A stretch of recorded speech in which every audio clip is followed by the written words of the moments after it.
बिस्मिल्लाहिर्रहमानिर्रहीम। कुछ दिन पहले हम बात कर रहे थे कहानियों की, किताबों की,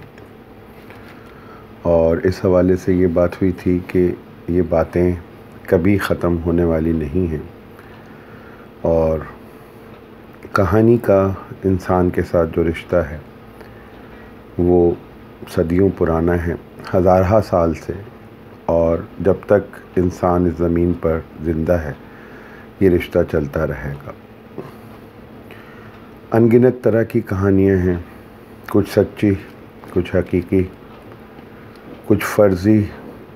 कुछ तख़य्युलाती, लेकिन हर कहानी का मरकज़ी किरदार इंसान है और इंसान का शौक़, इंसान की दिलचस्पी और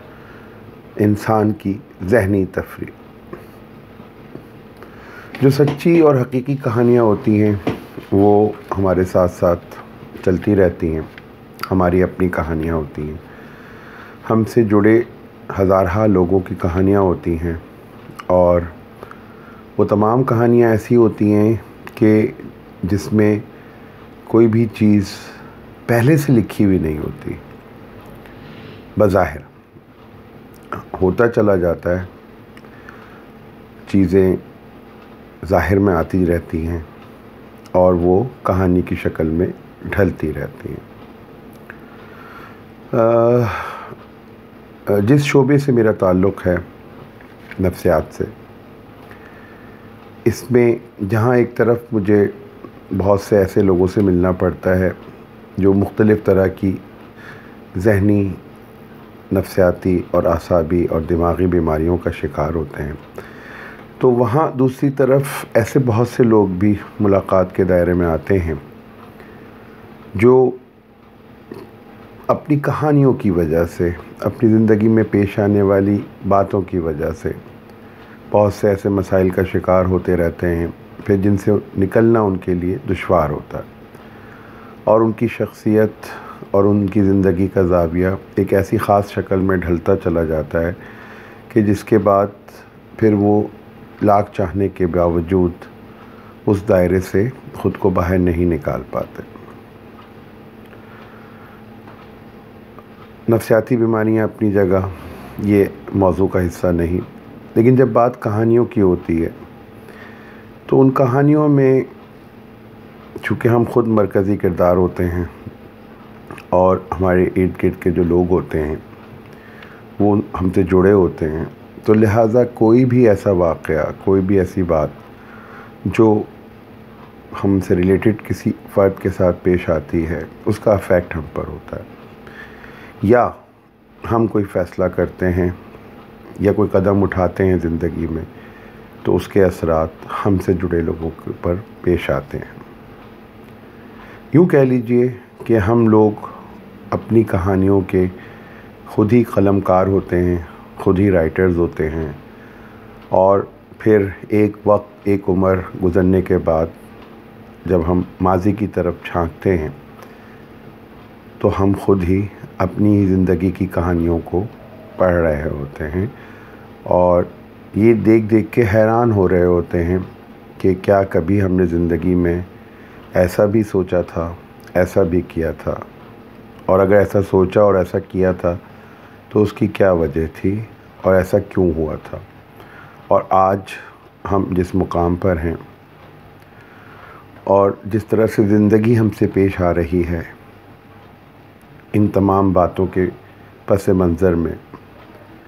हमारे माज़ी के तमाम फ़ैसले, वो तमाम बाब जो हमने माज़ी में तहरीर किए, उनका किस हद तक रोल है। तो ऐसी बहुत सी कहानियाँ मतलब सबके साथ पेश आ रही होती हैं। अब चूँकि शौमिया किस्मत से मेरी जो डोमेन है उस डोमेन के अंदर ऐसी कहानियाँ कुछ ज़्यादा सुनने में आती हैं, ज़्यादा देखने में आती हैं, और अब कुछ ये हाल है कि बहुत सी ऐसी कहानियाँ जो 5, 10, 15, 20 साल पहले किसी एक ख़ास लम्हे, किसी एक ख़ास जगह पे छोड़ी थी, वो अब शक्लें बदल कर दोबारा ज़िंदगी के दायरे में दाखिल होती हैं और फिर उसके बाद वो अपनी अपनी पुरानी बातों के साथ, पुरानी कहानियों के साथ अपने आप को अपडेट कर रहे होते हैं। वो तमाम लोग अपनी कहानियों को जो कुछ अरसे पहले मिले होते हैं। तो कहने और बताने का मकसद सिर्फ़ ये है कि जब हम कहानियाँ पढ़ रहे होते हैं या जब हम कहानियाँ देख रहे होते हैं फ़िल्मों और ड्रामों की शक्ल में, तो उनमें कुछ बातें ऐसी हैं जो हकीकी ज़िंदगी में हो रही होती हैं, उसी को रिप्रेजेंट कर दिया जाता है। और बहुत सी बातें ऐसी होती हैं जो सिर्फ़ ज़हनों में होती हैं और उसको लिखने वाला लिख देता है या कहने वाला कह देता है या ड्रामा डायरेक्टर या फ़िल्म प्रोड्यूसर उसको स्क्रीन पर ढाल देता है, लेकिन वो दर हकीकत में रूनमा पज़ीर नहीं होती। आप यूँ देखिए, बहुत पुरानी बात है, आज से 40-45 साल की पहले की बात है। बचपन में जब मैं इब्न सफ़ी मरहूम को पढ़ा करता था और बहुत ज़ौक़ और शौक़ के साथ पढ़ा करता था और उनके हर माह आने वाले हर नए नावल का बहुत शिद्दत और बहुत बेताबी से इंतज़ार किया करता था। उनके नावलों में उस ज़माने की बात है, 70s की बात है, अर्ली 70s की बात है, जो बातें इब्न सफ़ी के ज़रिए मुझ तक पहुँची तो उस वक्त बड़ी तख़य्युलाती लगती थी, गैर हकीकी लगती थी। ज़ीरो लैंड का कॉन्सेप्ट, ऐसी मशीनें, ट्रांसमीटर वॉचेस वग़ैरह वग़ैरह। और आज 40-45 साल के बाद जब ऐसे तमाम गैजेट्स, तमाम इक्विपमेंट्स इब्न सफ़ी के नावलों के बाद फिर जेम्स बॉन्ड की फ़िल्मों में देखने का मौका मिला और अब वो तमाम गैजेट्स, तमाम चीज़ें जो हैं वो हकीकी दुनिया में, हकीकी ज़िंदगी में हम सब के हिस्से में आ गए। ऐसा क्यों हुआ? क्या ऐसा होना होता है? आप सोचिए ज़रा। एक ज़माना था कि हमारे अदब से मुराद जो अदब हम तक पहुंचा, और ज़ाहिर है ये अदब ऐसा है जो मशरिक़ और मग़रिब दोनों जगह पहुंचा। आप में से बहुत से लोगों ने दास्तान अलिफ लैला या दास्तान अमीर हमज़ा या दास्तान उम्र अय्यार ये सब नाम सुने होंगे। और अगर आप में से जिस ने इन दास्तानों के कुछ अब्वाब, ये तमाम दास्तानें पढ़ी हैं, तो आप ख़ुद सोचिए 1000-1200 साल पहले लिखी जाने वाली ये कहानियाँ या इसमें जो चीज़ें बताई गई या बयान की गई, क्या उस वक्त के इंसान के वहमो गुमान में था कि एक वक्त ऐसा आएगा 1000 बरस बाद कि ये तमाम तर चीज़ें इंसान की हकीकी ज़िंदगी का हिस्सा बन चुकी होंगी? उड़ते हुए कालीन या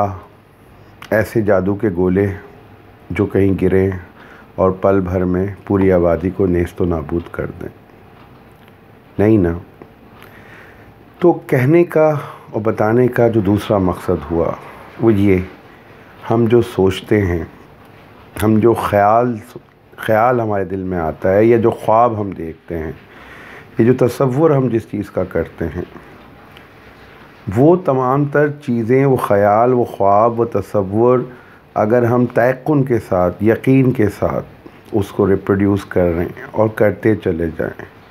तो वो तमाम तर चीज़ें हमारे तख़य्युल से हकीकत का रंग हारने में देर नहीं लगाती। एक वक्त था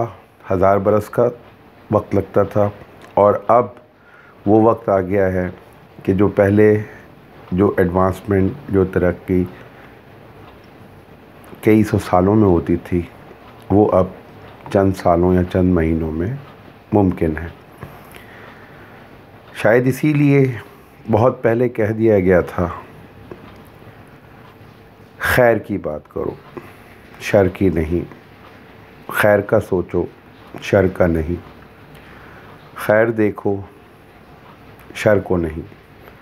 क्योंकि जब हम पॉजिटिव सोचेंगे, पॉजिटिव देखेंगे, पॉजिटिव का ख्याल रखेंगे और पॉजिटिव का ख्वाब देखेंगे, तो लामोहाला जो चीज़ें अभी हकीकत का वजूद नहीं रखती, जो अभी सिर्फ़ तख़य्युल में हैं, जो अभी सिर्फ़ ख्वाब का हिस्सा हैं, वो तमाम तर चीज़ें जब मटेरियलाइज़ होंगी अपने अपने वक्त पे, तो यकीनन वो तमाम चीज़ें, तमाम बातें अपने अंदर खैर का आंसर लेकर पैदा होंगी। लेकिन अगर हमारी सोच नेगेटिव होगी, हम मनफी सोचने का आदी होंगे, मनफी सोचेंगे, मनफी देखेंगे, मनफी का तसव्वुर जहन में लाएंगे और ये सोचेंगे कि गलत होगा कुछ, तो यकीन कीजिए फिर जैसा हम सोचेंगे वैसा ही हो रहा होगा। तो कहानी और किताब के सिलेक्शन में भी ये बात बहुत ज़रूरी है कि हम अच्छी बातें पढ़ें, खैर की बातें पढ़ें, ऐसी चीज़ें पढ़ें, ऐसी चीज़ें देखें जिनसे हम कुछ सीख सकें, और ना सिर्फ सीख सकें बल्कि उनसे हमारे अंदर वो हरकत, वो तवानाई मिले कि हम अपने अंदर कुछ ऐसी नई चीज़ें पैदा कर सकें जो फिर हम अपने इर्द गिर्द के लोगों को प्रोवाइड कर सकें, दे सकें। जो तहरीर, जो तस्वीर, जो तकरीर हमारे अंदर वो ताकत, वो तवानाई, वो तहरीक नहीं पैदा करती कि हम फिर लोगों को कुछ दे सकें, अपने इर्द गिर्द के लोगों के साथ कुछ शेयर कर सकें, उनको कुछ बता सकें, उनकी कुछ सुन सकें, उनके कुछ मसले हल कर सकें, तो जान लीजिए कि उस तहरीर, उस तकरीर, उस तस्वीर में कुछ दम नहीं है, कुछ जान नहीं है। वो बड़ी वक्ती है, बड़ी लम्हाती है। जैसे 20 साल पहले कोई गाना आपने सुना होगा और आज आप सोचते होंगे कि वो गाना कहाँ गया। लेकिन कुछ चीज़ें ऐसी हैं जो 20, 30, 40, 50 साल के बाद भी आप दोबारा पढ़ें, दोबारा सुनें, दोबारा देखें तो आपको लगेगा कि ये आज ही की बात है। आज की इस गुफ्तगू को मैं अपने उस्ताद, जिनसे बचपन से लेकर अब तक सीखा है और सीखने की कोशिश करता हूँ, मेरे प्राइमरी के उस्ताद कह लीजिए, या जिन्होंने मुझे पढ़ना सिखाया, किताब पकड़ना सिखाया, उनके नाम करता हूँ इब्न सफ़ी मरहूम असरार अहमद। और मैं चाहूँगा कि आप सब लोग भी कुछ वक्त निकालें और इब्न सफ़ी मरहूम की किताबों का सेट अब भी मौजूद है मार्केट में, अब भी लोग दीवानावार उनको पढ़ रहे हैं, और जो जो पढ़ रहा है वो उनकी तहरीरों का शिदाई बन रहा है। क्यों? इसलिए कि उनकी तहरीरें यूनिवर्सल हैं, आफाकी हैं, रहने वाली हैं। उन्होंने जो किरदार प्रोड्यूस किए, जो ख़याल प्रोड्यूस किया, वो खैर और शर के मुकाबले में हमेशा खैर की फ़तह का था। और यही चीज़ उनकी तहरीरों में वो जान पैदा कर गई जिसकी वजह से उनके इंतकाल के बाद भी, उनकी तहरीरों के सिलसिले के मौकूफ़ होने के बाद भी, उनकी तमाम तर पुरानी किताबें, इमरान सीरीज़ की, जासूसी दुनिया की, और उनके अदबी शहपारे, उनकी नज़में, उनकी गज़लें और दीगर मज़ामीन, वो आज भी उसी ज़ौक़ और उसी शौक़ के साथ पढ़े जाते हैं जिससे उस ज़माने के लोग मुस्तफ़ीज़ हुआ करते थे और पढ़ते थे। और अगर आप में से कुछ लोग अब भी इब्न सफ़ी का हाथ पकड़ लें तो मैं समझता हूँ कि आप लोगों को पढ़ना आ जाएगा, पढ़ने का सलीका आ जाएगा। और एक दफ़ा हमें पढ़ना आ जाए, पढ़ने का सलीका आ जाए, तो फिर अज़ ख़ुद हमारे अंदर ऑटो फ़िल्टर सिस्टम लग जाते हैं जो सही को गलत से अलग करते चले जाते हैं, शर को खैर से अलहदा कर देते हैं, और जो आखिर में चीज़ बचती है, जो आखिरी बात बचती है, वो बड़ी सॉलिड, बड़ी पॉजिटिव और बड़ी प्रोडक्टिव होती है। और सॉलिड, पॉजिटिव और प्रोडक्टिव बात वो होती है जिससे सिर्फ़ हम नहीं बल्कि बहुत सारे लोग फैज़ पाते हों, फ़ायदा पाते हों। इजाज़त दीजिए, फिर किसी और दिन, फिर किसी और किताब, किसी और तहरीर, किसी और कहानी के हवाले से इंशाअल्लाह मुलाकात होगी। अल्लाह हाफ़िज़, अल्लाह ने कहबान। कोशिश कीजिएगा, पढ़ते रहिए, पढ़वाते रहिए, शायद इसी में हम सबका भला हो। फिर मुलाकात होगी।